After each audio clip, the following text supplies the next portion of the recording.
Assalamualaikum warahmatullahi wabarakatuh. Selamat siang teman-teman semuanya. Pada kesempatan kali ini kita akan belajar tentang riset pemasaran ya. Nanti ada beberapa informasi yang menurut saya akan sangat bermanfaat bagi teman-teman. Ya, tentu saja yang pertama terkait dengan marketing insight. Ya, apa sih marketing insight itu? Oke, kita pahami bahwa marketing insight ini sangat erat kaitannya dengan alasan kenapa sih riset pemasaran itu perlu dilakukan. Ya, kenapa? Ya, karena salah satunya itu adalah marketing insight ya, di mana menurut Kotler ya, marketing research is all about generating insight ya. Dan kemudian marketing insight itu adalah provide diagnostic information about how and why we observe certain of effect in the marketplace and what the mean to marketers. Ya, jadi pada intinya ya marketing insight itu adalah menghadirkan diagnosa dari informasi ya tentang bagaimana dan mengapa sih kita para marketer itu bisa mengobservasi apa yang ada di pasar dan maknanya ya. Jadi kita itu intinya mendapatkan informasi yang didapatkan dari pasar ya. Tapi mungkin bagi orang-orang yang awam ya kata insight ini kurang bermakna ya. Jadi kayak biasa aja gitu. Nah, namun bagi praktisi brand, bagi para marketer ya, dan para ahli di bidang komunikasi. Kata ini merupakan kata yang sudah nggak asing dan sering ya didengar oleh mereka. Kenapa? Karena kata ini menjadi kunci dari keberhasilan suatu mereknya, keberhasilan suatu program pemasaran dan juga keberhasilan dari metode komunikasi yang dilakukan oleh perusahaan. Nah, kata insight sendiri ini memiliki makna yang bermacam-macam ya, tergantung dari madhab mana yang nanti kita ikuti.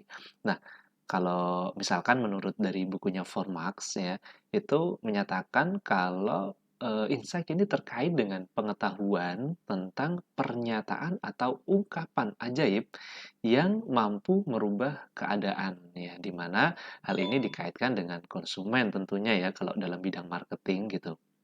Nah, seperti misalkan gini nih, kalau teman-teman memahami ya ada perusahaan P&G ya, Protect and Gambler gitu. Nah, bagi perusahaan P&G ini, Insight itu merupakan penemuan perilaku konsumen yang bernilai 10 triliun. Wow, luar biasa kan? Kenapa? Karena P&G ini membelanjakan uang untuk riset ya, itu nilainya itu sampai 10 triliun gitu ya, selama 10 tahun begitu ya melakukan risetnya. Kenapa? Tujuannya untuk memahami perilaku konsumennya, jadi supaya P&G ini tetap relevan ya dengan tren-tren yang ada gitu, tren-tren yang dilakukan oleh konsumennya itu. Nah, misalkan seperti itu teman-teman. Nanti saya berikan salah satu contohnya ya dari PNG itu. Nah, kemudian yang perlu kita ketahui mencari insight itu bagaikan mencari emas ya. Kenapa kok bisa mencari emas, Pak? Gitu. Kenapa? Karena begini, dalam mencari insight itu kadang bisa ditemukan ya. Misalnya gini, contohnya kayak emas ya tadi. Dalam mencari emas itu bisa ditemukan di kayak permukaan pasir ya, di permukaan gitu, kayak gampang banget gitu. Tapi kadang kita juga memerlukan apa ya? Effort yang lebih gitu. Jadi melakukan penggalian gitu atau bahkan melakukan pertambangan yang profesional begitu kan untuk menemukan gumpalan-gumpalan emas begitu ya. Yang tentunya nilainya akan sangat berharga. Nah, begitu pula dengan mencari insight ya teman-teman. Ya, jadi insight ini dapat ditemukan dengan cara analisis yang mendalam, ya, melakukan riset yang rumit gitu, serta menggelontorkan ya budget yang cukup besar begitu ya. Jadi sehingga terkesan kayak mahal begitu ya. Namun, ya insight ini juga terkadang dapat ditemui ya dalam pengamatan pribadi ya ataupun pengalaman-pengalaman yang ada sebelumnya. Bahkan terkadang itu bisa saja kayak ketidaksengajaan loh teman-teman. Nah, misalkan begini, ada sebuah contoh ya dari bookstore cafe ya. Bookstore cafe ini lahir di Harvard ya, Boston. di Amerika Serikat gitu ya. Jadi ada seorang pemilik toko buku yang bernama Frank Kramer ya. Dia melihat itu ada orang-orang yang datang ke toko bukunya itu hanya membaca buku gratis gitu ya. Mungkin sama kayak kita kalau ke Gramedia gitu kan ya, cari buku-buku baca dulu gitu kan, cari yang gratis gitu. Kadang nggak beli gitu ya. Nah, mungkin bagi sebagian orang itu akan menjadi sesuatu yang kekesalan gitu ya. Tapi oleh Frank Kramer ini dia melihat sesuatu yang berbeda. Oh, begitu ya. Akhirnya dia membuat namanya bookstore cafe gitu ya. Mungkin bagi orang-orang yang nggak beli buku gitu kan, dia paling nggak dia sudah beli makanan atau minumnya di bookstore cafe tersebut begitu ya. Jadi baca gitu sambil bacanya gratis, tapi kan paling nggak bayar makanan dan minumannya. Nah itu merupakan customer insight ya yang didapatkan oleh Frank Kramer tadi gitu. Atau ada juga kalau teman-teman tahu ya pendiri Starbucks namanya adalah Howard Schultz ya. Howard ini dia waktu itu kan ke Italia gitu ya. Dia melihat di Italia itu orang itu kalau ngopi itu kayak sesuatu yang sakral gitu kan. Dia benar-benar meresapi ya, menikmati gitu ya. Nah, si Howard ini melihat kebudayaan itu di Italia gitu ya. Ini tidak seperti yang di Amerika gitu. Jadi orang ngopi itu ya kayak buru-buru gitu ya, aktivitas yang buru-buru di pagi hari gitu. Jadi kayak ya sekedar minum saja gitu. Nah, maka si Howard ini dia terinspirasi untuk membuat Starbucks gitu, di mana orang ngopi itu ya nyaman begitu ya. Ya mungkin sama ya kayak budaya di Cina, Jepang gitu kan. Orang ngeteh itu dia adalah sesuatu yang sakral gitu ya. Jadi kayak ada ritualnya gitu kalau kita melihat budaya di Asia Timur kan begitu.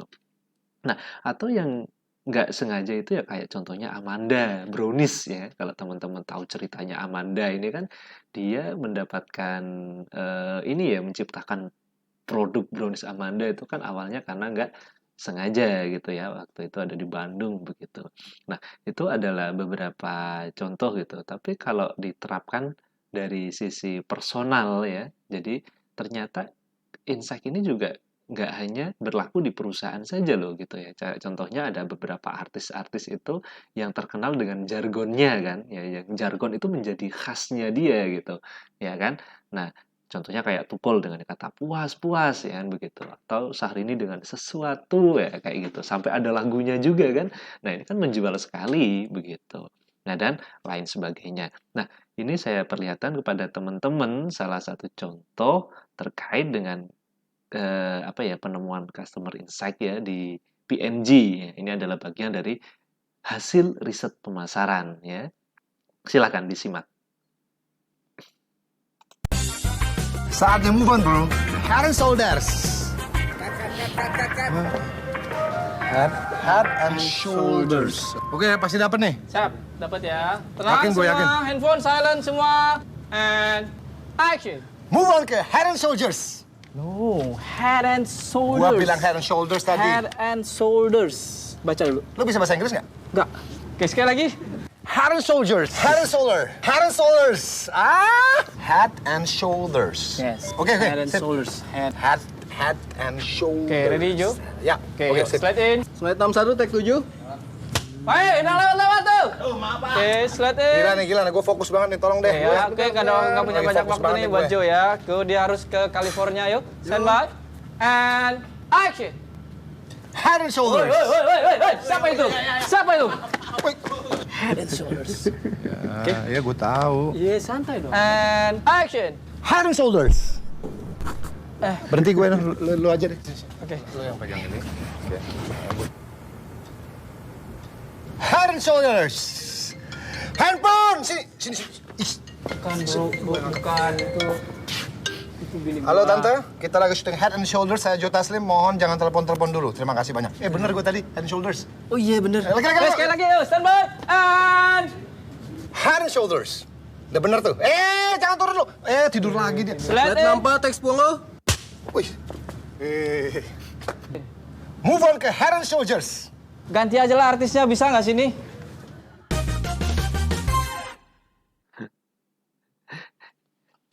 Ya, itu tadi ya kita lihat ya. Nanti ini ada satu lagi, kita simak dulu ya teman-teman ya.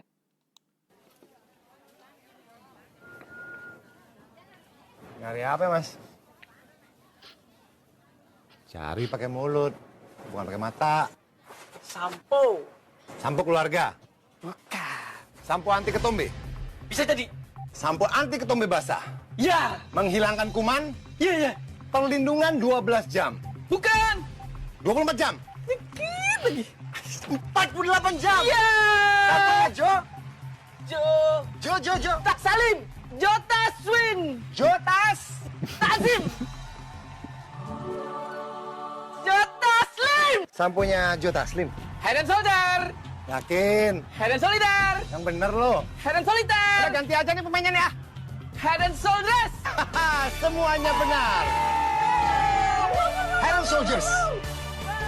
Move on ke Head and Shoulders. 5 kali lebih dahsyat. Ketombe basah dan apek kelar. Mau minta hand soldier sama abang. Minta hand shoulder sama abang warungnya ya. Move on ke Head and Shoulders. Oke, teman-teman bisa menangkap poinnya. Ya, kalau teman-teman bisa menangkap poinnya, di sana terlihat jelas ya teman-teman bahwa ada paling nggak dua hal lah ya yang kita pahami dari iklan tersebut gitu. Yang pertama terkait dengan fenomena perilaku masyarakat yang ada di Indonesia gitu. Dalam menyebutkan merek Head and Shoulders ini kan bermacam-macam ya. Jadi ada Head and Shoulders, Head and Shoulder, apalah gitu ya. Pokoknya macam-macam begitu. Nah, itu pun dianggap bahwa oh itu bukan salah penyebutan tuh, oh, nggak masalah gitu ya. Yang penting maksudnya adalah Head and Shoulders ini kan. Nah, sehingga penjualannya di dunia ini Head and Shoulders itu nomor satu loh, gitu kan. Nah, di sisi yang lain kita juga melihat ya bagaimana cara komunikasi pemasaran yang di iklan tadi ya gitu. Dia melihat adalah fenomena yang ada di masyarakat ya, bahwa ada kuis-kuis ya, tebak kata begitu. Nah, kemudian dia mengikutinya begitu. Nah, itu mungkin komunikasinya bisa lebih mudah diterima oleh masyarakat ya, dan dikemas dalam komunikasi pemasaran yang menghibur gitu ya. Jadi iklannya lucu, nggak bosenin gitu saya nonton itu. Nah, ini adalah salah satu contoh dari penerapan ya dari marketing insight gitu yang ada di perusahaan gitu ya. Jadi teman-teman bahwa riset itu ingin saya tekankan kembali ya bahwa riset itu tidak hanya digunakan di bidang akademik saja teman-teman ya. Dari bidang praktisi pun banyak sekali yang menggunakan riset ini ya, terutama yang perusahaan-perusahaan yang sudah incumbent ya, sudah mapan itu pasti ada gitu ya. Baik itu yang dilakukan secara pribadi ataupun melalui pihak yang lain ya, begitu. Nah, terus teman-teman, di sini ada salah satu contoh lowongan pekerjaan ya pada bidang marketing insight and research ya. Ini lowongannya dari Jarum. Ya, kita coba lihat ya di iklannya itu ada beberapa informasi. Yang pertama adalah gambaran pekerjaan dari marketing insight and research ya. Itu nanti Anda akan tergabung ke dalam tim marketing ya, di mana tugasnya itu untuk mengumpulkan segala informasi yang akurat dan relevan dengan pemasaran agar dapat meningkatkan peluang bisnis ataupun meningkatkan kinerja pemasaran perusahaan. Nah, di mana informasi yang dibutuhkan itu mulai dari peluang potensial, ya, pemilihan target pasar, segmentasi pasar, ataupun perencanaan dan penerapan program-program pemasaran. Ya, Anda juga diharapkan mampu untuk mengidentifikasi dan mengatasi permasalahan yang ada di bidang marketing gitu ya, supaya dapat menjadi dasar pengambilan keputusan dari manajemen ya, di mana marketing insight dan research ini dia memiliki tugas dan tanggung jawab. Yang pertama melakukan survei dan analisis produk dan tren yang ada di pasar ya. Terus kemudian memberikan hasil statistik yang akan digunakan oleh perusahaan. Yang ketiga mempelajari dan memprediksi penjualan potensial di masa yang akan datang terkait dengan banyak barang yang ada tentunya ya. Nah, di mana diminta untuk menganalisa produk dan bagaimana potensinya dari produk tersebut apakah akan diterima oleh masyarakat. Nah, adapun kualifikasinya ya dari Jarum ini posisi ini terbuka untuk profesional yang sudah bergabung ya di dunia marketing minimal 2 tahun ya dan senang dengan angka ya teman-teman ya. Meskipun marketing tapi kita juga harus bisa memahami gitu ya bahwa di sana ada data-data statistik ya. Kita harus memahami gitu ya dari analisis data tersebut ya. Dari kayak kemarin saya minta teman-teman untuk menganalisis data ya supaya teman-teman juga memiliki skill ya terhadap analisis data, baca data, begitu.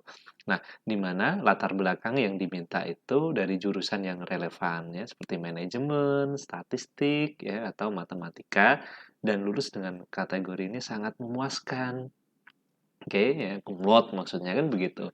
Nah, terus kemudian teman-teman juga harus memahami dan menguasai konsep terkait dengan pemasaran. Nah, apapun jurusannya harus paham tentang dunia marketing. Nah, ini adalah salah satu contoh dan nggak cuma satu ini saja ya, banyak ya perusahaan-perusahaan yang mencari orang-orang yang memiliki kemampuan ya untuk melakukan riset pemasaran ini sendiri. Jangan tanya gaji, besar biasanya gitu ya. Nah, untuk selanjutnya, saya ingin menyampaikan kepada teman-teman bahwa riset pemasaran itu bisa dilakukan oleh banyak pihak gitu ya. Yang pertama, misalkan begini, riset pemasaran nggak selalu dilakukan oleh perusahaan itu sendiri ya. Kadang bisa melibatkan akademisi dalam proyek-proyek riset pemasaran gitu kan. Nah, contohnya ada beberapa contoh nih perusahaan yang melibatkan akademisi dalam proyek riset ini. Contohnya kayak AT&T ya, General Electric ya, ada Samsung ya, kemudian ada Shell ya, terus perusahaan-perusahaan yang lainnya. Biasanya mereka itu membuat kayak challenge-nya, challenge innovation gitu. Kalau di Indonesia itu kalau nggak salah Jarum juga ada tuh yang Jarum Black ya. Black Innovation gitu ya. Dia membuat challenge nanti dapat hadiah gitu, tapi nanti di situ ada inovasi produk ya yang dihasilkan begitu. Nah, kalau kayak yang wirausaha itu kan ada Bank Mandiri ya, Wirausaha Muda Mandiri, terus kemudian ada juga yang Wismilak Diplomat ya, dan lain sebagainya. Nah, seperti itu ya, atau contoh yang lain seperti melibatkan akademisi, mungkin di kelas dulu pernah kita singgung ya, ketika waktu itu saya pernah tergabung dalam proyek ini Alfamart ya, waktu itu ada proyek terkait dengan riset ya, riset terkait dengan pelayanan yang ada di cabang-cabang Alfamart yang ada di seluruh Indonesia. Waktu itu saya pas di Bandung, masih mahasiswa semester akhir dilibatkan dalam proyek untuk menjadi ghost shopper ya. Ghost shopper itu adalah begini teman-teman. Saya waktu itu eh, diminta gitu ya untuk belanja di Alfamart yang ditunjuk, yang dinilai gitu. Kemudian kita diminta untuk menilai gitu. Tapi pas kita datang ke Alfamartnya itu kayak pembeli biasa begitu. Namun di sini kita ini sambil menilai gitu ya. Kita sudah hafalin dulu nih indikator-indikatornya. Ya terus kemudian ketika kita masuk kita langsung nilai-nilai-nilai, pas keluar baru kita isi kuesionernya. Nah, itu contohnya. Nah, terus kemudian di pihak yang lain, saya juga pernah tuh bergabung di risetnya terhadap kepuasan layanan di Kementerian Keuangan, begitu kan. Itu juga sama, waktu itu sedang S2 kan, ya semester akhir juga ikut proyek tersebut, waktu itu di Jakarta gitu ya, keliling-keliling ya, mencari data, informasi terkait dengan kepuasan dalam pelayanan di Kementerian Keuangan, begitu. Nah, itu bukti nyata ya bahwa di bidang praktis itu biasanya juga bisa melibatkan akademisi dalam proyek suatu riset. Ya, terus kemudian kita juga bisa menggunakan internet loh ya untuk cari-cari informasi di internet gitu. Kita bisa juga mengakses data gitu ya, baik itu di tempat-tempat yang di lembaga-lembaga begitu kan yang sudah menyediakan informasinya gitu. Kadang ada yang gratis tapi banyak juga yang berbayar begitu kan. Nah, sehingga biasanya kalau gratis ya datanya terbatas, yang berbayar biasanya datanya jauh lebih lengkap begitu, atau kita bisa memantau nih ya di media sosial gitu kan, kita lihat di komunitas gitu ya, kita lihat komunitas itu aktivitasnya seperti apa begitu kan, di grup gitu kan. Nah, ini ada salah satu contohnya itu bisa dilihat di chat room juga gitu, di blog gitu, nanti kita amati ya, kadang ada lembaga-lembaga buzzer gitu kan. Nah, kita juga bisa meminta mereka untuk apa, membantu kita collecting data gitu. Misalkan kita bisa buat event challenge gitu kan. Nah, supaya netizen ini mau bergabung dan berkontribusi ya terhadap riset pasar kita. Nah, kemudian riset ini juga bisa dilakukan dengan cara melihat rival ya atau pesaing ya teman-teman ya. Nah, melihat rival atau pesaing ini biasanya di beberapa usaha itu kadang mereka itu juga suka nih mengunjungi tempatnya pesaing gitu untuk melihat terkait dengan pelayanannya misalkan, terkait dengan produknya misalkan. Nah, biasanya banyak perusahaan-perusahaan kecil itu melakukannya ya, kayak misalkan restoran, hotel ya, terus retailer, nah kayak begitu. Mereka kadang bisa rutin nih gitu, kayak misalkan saya jualan mie ayam gitu, kadang kan juga perlu ya datang ke penjual mie ayam yang lain untuk melihat bagaimana tentang produk dan juga pelayanan mereka begitu. Nah, terus kemudian riset ini juga bisa dilakukan oleh partner ya. Kita bisa menyewa gitu ya, atau istilahnya mensubkan ya, membayar terhadap lembaga atau agensi riset-riset pemasaran. Di Indonesia ada banyak ya, yang terkenal itu misalnya kayak Mark Plus gitu. Nah, nanti ya tinggal kita request aja maunya seperti apa gitu. Nah, kadang ya riset ini juga bisa muncul nih ya dari kreativitas dari karyawan yang ada di perusahaannya begitu ya. Jadi kayak tadi misalnya yang Jarum tadi kan, dia memang hire karyawan tersendiri ya untuk melakukan riset pemasaran begitu. Nah, hal ini nanti juga bisa kita pertimbangkan ya teman-teman ya gitu ya. Bahkan beberapa penemuan-penemuan unik juga kadang berikan dari level yang bawah gitu ya. Kayak contohnya saya ingat waktu itu Starbucks itu awalnya itu nggak ada es kopi gitu ya.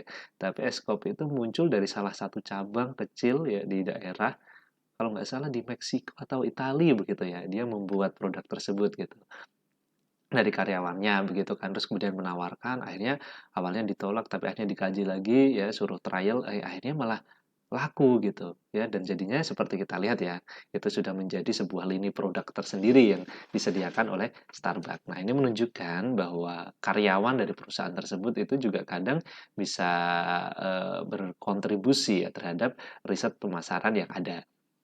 Nah, tadi sempat kita singgung ya terkait dengan rival ya, teman-teman pasti nggak asing ya dengan gambar ini ya, istilahnya Indomart dan Alfamart itu kalau kita amati ya hampir kayak ini nih, kayak film-film gitu ya. Jadi eh, benci jadi cinta gitu ya. Jadi meskipun mereka bersaing, tapi mereka itu selalu berdampingan teman-teman. Ya, padahal ini tuh bukan saudaraan ya, bukan kakak adik ya kalau teman-teman tahu ya, apalagi pacar ya, bukan. Ya, jadi Indomart dan Alfamart ini berbeda perusahaan. Kalau Indomart itu di bawah naungannya Salim Group ya, di bawahnya Anthony Salim ya sebagai direkturnya, ownernya gitu kan. Di mana di sini dia masih saudaraannya itu sama Indofood, Indogrosir dan lain sebagainya. Nah, sedangkan Alfamart itu merupakan bagian dari Alfa Group ya, yang dipimpin oleh Pak Joko Susanto ya, di mana di sana ada Alfamidi, ada Dandan ya, ada Alfachart dan lain sebagainya. Nah, kalau teman-teman lihat di foto tersebut itu apa yang dilihat nih?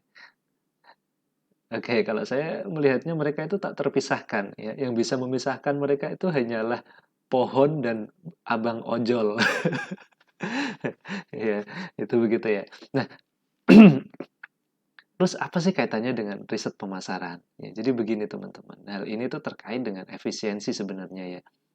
Ya di sisi lain gitu. Tapi di sisi lain juga ini terkait dengan persaingan usaha gitu ya. Kalau dalam teori ekonomi itu ada namanya game teori gitu ya. Di mana game teori ini terkait dengan apa? Game apa terkait dengan teori yang membahas persaingan usaha gitu ya. Jadi posisinya kayak orang main catur gitu kan. Kalau misalnya ini dibiarkan lepas maka dia akan sampai gitu kan. Ya, dia akan ganti stair apa gitu. Tapi ketika ini dia harus dihadang gitu. Jadi supaya persebaran pasarnya itu merata. Itu alasan pertama terkait dengan persaingan. Yang kedua, di mana ada Indomart misalkan, di situ pasti Indomart pas mau buka dia juga melakukan riset dong, ya kan? Dia lihat terkait dengan, oh sudah ada pasarnya belum nih, bagaimana nih lokasinya strategis enggak nih gitu kan? Dan lain sebagainya. Begitupun sebaliknya, ya kan? Ketika Alfamart buka gitu, Indomart tinggal menganalisis, ini laku nggak? Kalau misalnya sukses ya udah buka aja sampingnya kan gitu. Ya kenapa? Karena yang kedua ada faktor terkait dengan permintaan. Terus kemudian lokasi yang strategis, ya kan? Kemudian standar bangunan, biasanya mereka juga memiliki standar-standar masing-masing terkait dengan keamanan, daya beli masyarakat, ya, dan juga perizinan, ya kan? Nah, kalau misalkan misalnya Alfamart nih udah dibuka di sini, oh berarti izinnya boleh nih. Ya Indomaret tinggal datang, masuk gitu. Itu kan sangat efektif dan efisien ya untuk riset pemasaran begitu. Nah, nanti tinggal ya bagi-bagi harga gitu ya. Kadang mereka itu juga memiliki pemahaman yang berbeda gitu. Ya, misalkan arah pulang ke rumah gitu dari kantor misalkan. Nah, jadi kan misalkan ada orang itu yang dari desa kerjanya ke kota gitu kan. Nah, itu nanti dia pulangnya belanja gitu kan. Atau sebaliknya ya, yang dari kota tapi kerja di pinggiran nanti pulangnya belanja gitu. Nah, biasanya orang belanja itu kan mau pulang kerja ya dibanding mau berangkat kerja gitu dan seterusnya lah ya. Pokoknya seperti itu ya. Tapi itu juga bagian dari riset pemasaran. Kita akan mengevaluasi terlebih dahulu ya terkait dengan pergerakan pasar yang ada. Nah, kemudian teman-teman yang perlu kita pahami lagi itu terkait dengan jenis riset pemasaran ya. Mungkin banyak ya, nggak cuma tiga ini saja begitu. Tapi paling nggak ada tiga hal inilah ya, paling nggak gitu.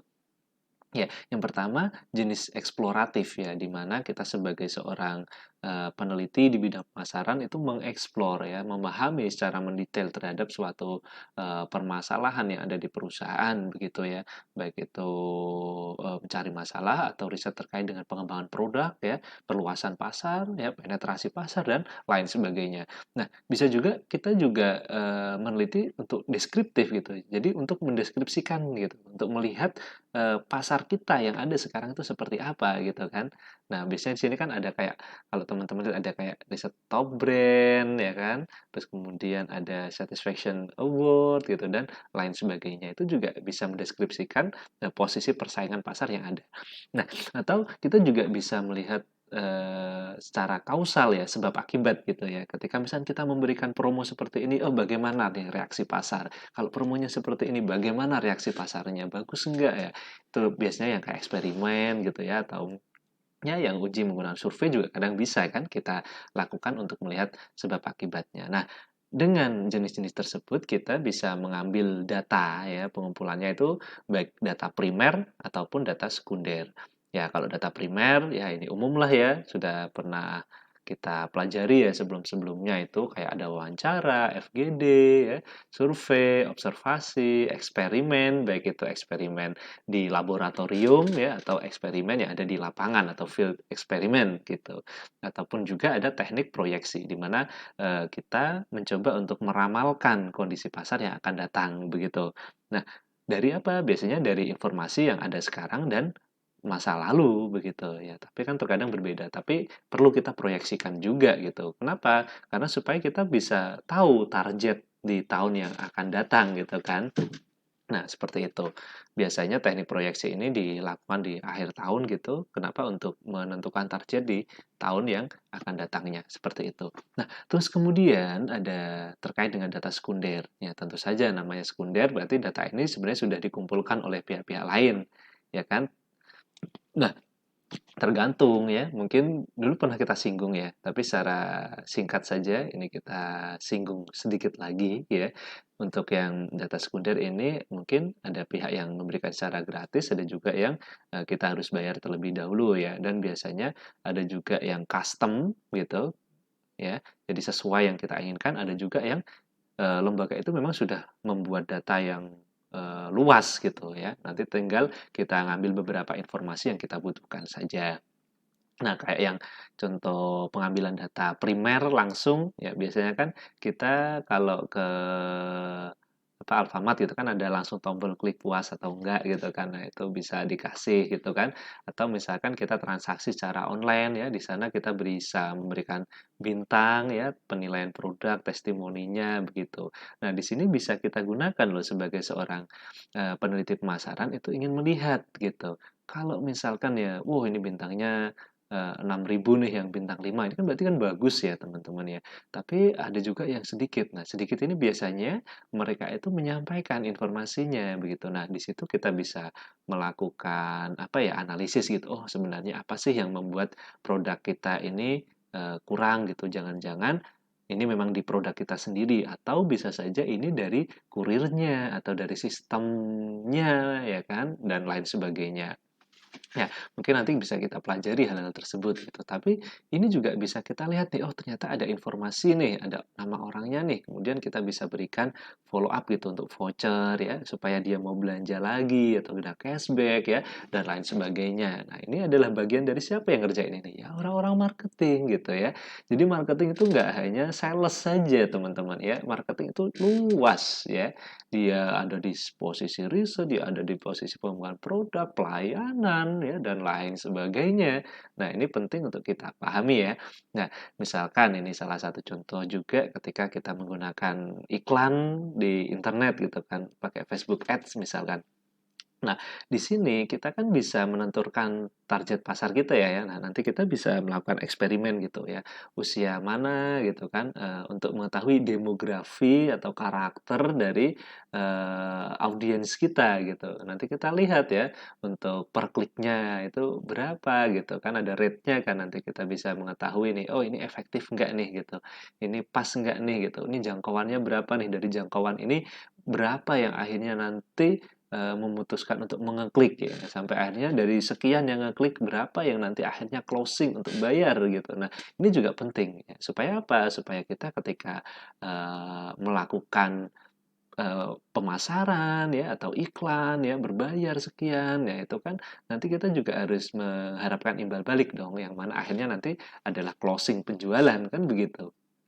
Nah, seperti itu. Nah, contoh lainnya misalkan ini kayak misalkan Instagram Ads gitu kan atau apa insight dari Instagram gitu. Kita ingin melihat terkait dengan audiens kita gitu ya. Apakah mayoritas cewek atau cowok, usianya mayoritas berapa, dari daerah mana, kemudian pada jam-jam berapa mereka mengaksesnya sehingga ketika kita posting ya itu nanti bisa pas gitu loh dari waktunya, lokasi dan seterusnya sehingga ini akan menjadikan apa audiens ini aktif gitu kan. Nah, ini kan terkait dengan CRM kan gitu ya. Yaitu apa corporate relationship management ya supaya antara perusahaan dengan konsumennya ini terikat bagus gitu ya. Ketika nanti kita sharing promo apa gitu itu langsung cepat gitu ya. Kita bikin program pemasaran, bikin challenge ya, giveaway dan lain sebagainya. Nah, terus kemudian teman-teman ini ada salah satu contoh juga untuk yang analytics dari YouTube ya. Nah, kita bisa tahu nih siapa viewernya gitu dari negara mana, jangkauannya seperti apa. Nah, itu juga bisa dijadikan dasar ya teman-teman. Ini juga bagian dari riset loh ya. Akhirnya kan dengan begini kita tahu secara pasti ya, secara pasti gitu loh. Ini jenis kelaminnya wanita, ini usianya sekian ya. Meskipun kadang datanya juga bisa saja berbeda ya, tapi mayoritas kan sama ya kita ngisi data akun tersebut gitu. Kenapa? Karena sekarang dari akun kayak Gmail itu kan terkoneksi kemana-mana juga, begitu ya teman-teman. Nah, sehingga di sini kita bisa memantau secara pasti supaya konten-konten yang kita buat ini bisa tersalurkan dengan baik informasinya. Nah, terus kemudian kayak ini contoh dari Tokopedia gitu ya. Nanti pas kita jualan kita bisa melihat nih oh bagaimana proses penjualan kita begitu. Nah, ini kan saya yakin ini akan bermanfaat sekali ya teman-teman ya. Nah, mungkin kita dalam menganalisis data ini juga perlu tahu loh ada tools-toolsnya gitu ya. Dan biasanya uji-uji apa saja yang dilakukan begitu kan. Ada yang data primer, data sekunder ya untuk yang kuantitatif gitu atau pakai data kualitatif teman-teman ya. Nah, misalkan nanti ada beberapa uji yang mungkin kemarin sempat ya teman-teman latihan atau mungkin sekarang masih latihan ya. Nah, mungkin di sana ada beberapa tools, aplikasi. Ya, nggak saya sampaikan semuanya sih memang, karena nanti teman-teman bisa mengakses secara mudah kok ya di YouTube itu. Nanti bisa akses tutorial menggunakan Amos, misalkan tutorial menggunakan Warp PLS, Smart PLS, dan lain sebagainya gitu. Atau pakai eView, Stata, dan lain sebagainya. Kalau kualitatif bisa pakai misalkan Atlas, NVivo, atau Typeform, dan lain sebagainya. Ya, jadi kalau pakai tools itu kan kita nggak wajib ya untuk mengetahui tentang apa, rumus-rumusnya begitu ya, tapi paling tidak dan harus kita tahu terkait dengan pembacaan datanya ya. Jadi teman-teman harus paham ya bagaimana cara ngolah datanya supaya nanti munculnya angkanya itu benar gitu kan. Dan juga bagaimana cara memahami data dan menganalisis data tersebut dan menyampaikan data tersebut ya kan. Supaya apa? Supaya data yang sudah teman-teman hadirkan nanti itu nanti bisa digunakan untuk keputusan kebijakan oleh perusahaan. Begitu teman-teman ya. Nah, untuk selanjutnya ada salah satu juga yang teman-teman ini perlu tahu ya. Syukur-syukur teman-teman mau mempelajarinya. Kenapa? Karena ini adalah proyeksi masa depan ya. Ini adalah masa depan kita gitu. Ada namanya big data gitu ya. Ya, di big data ini satu satu data di mana dia itu berisikan banyak sekali informasi ya, ada jumlahnya juga beragam gitu kan, kecepatannya ini sangat besar dan berkaitan dengan internet gitu ya, datanya tersimpan ya secara luas gitu kan.